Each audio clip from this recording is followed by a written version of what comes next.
మీ దగ్గర ఏముందో దాచుకున్నదంతా దేవునికి ఇవ్వండి, దేవుడు ఖచ్చితంగా ఆశీర్వదిస్తాడు. నిన్నటి దినాన్ని ఒక చిన్నపిల్లాడు వచ్చాడు, వచ్చి ఏం చేశాడు తెలుసా?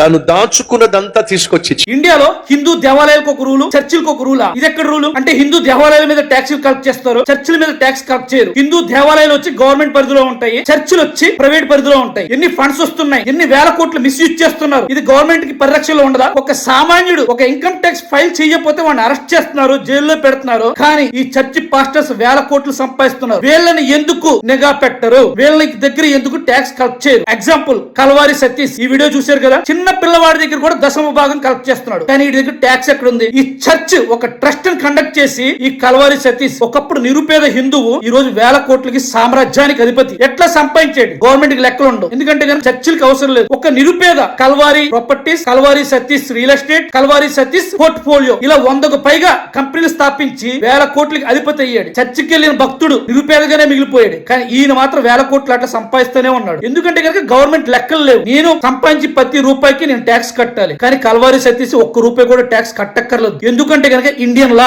అట్లా సెపరేట్ గా ఉంది. వాళ్ళు ఇప్పటికైనా కనుక గవర్నమెంట్ కళ్ళు తెరుచుకుని కంపల్సరీ చర్చిల మీద వచ్చే ఫండ్స్ ని ఎలా మిస్యూజ్ చేస్తున్నారు అనేది బయట తెలుసుకోవాలి. దేనికి మిస్యూజ్ చేస్తున్నారు, దేనికోసం వాడుతున్నారు అని చెప్పి కంపల్సరీ తెలుసుకోవాలి. టీటీడీ దేవస్థానం మీద పడి ఏడుస్తున్నారు, మరి చర్చిల మనీ ఏం చేస్తున్నారు వీళ్ళు క్లియర్ గా తెలుసుకోవాలి కదా. ఈయంతో ఫోటో దిగాలంటే 20,000, ఈయంతో లంచ్ చేయాలంటే 150,000. ప్రతి దానికి ఒక టికెట్, ప్రతి ఆయిల్ కి ఒక కాస్ట్, ప్రతి పుస్తకానికి ఒక కాస్ట్. ఆ చర్చిలో ఏం కొన్నా కానీ డైరెక్ట్ గా దేవుడి దగ్గరికి వెళ్ళిపోతారు అని చెప్పేసి ఒక మూఢనమ్మకాన్ని క్రియేట్ చేసి దాన్ని బాగా సొమ్ము చేసుకుంటున్నాడు ఈ కల్వారి సతీష్. దయచేసి గవర్నమెంట్ కళ్ళు తెరిచి హిందూ దేవాలయాలకు ట్యాక్స్ ఎలా కలెక్ట్ చేస్తున్నారో చర్చిల మీద కూడా ఒక నిఘా అస్త్రం పెట్టాలి, ట్యాక్స్ కలెక్ట్ చేయాలి. అది ఒక ఆదాయ వనరే కదా, ఎందుకు కలెక్ట్ చేయట్లా? జై హింద్.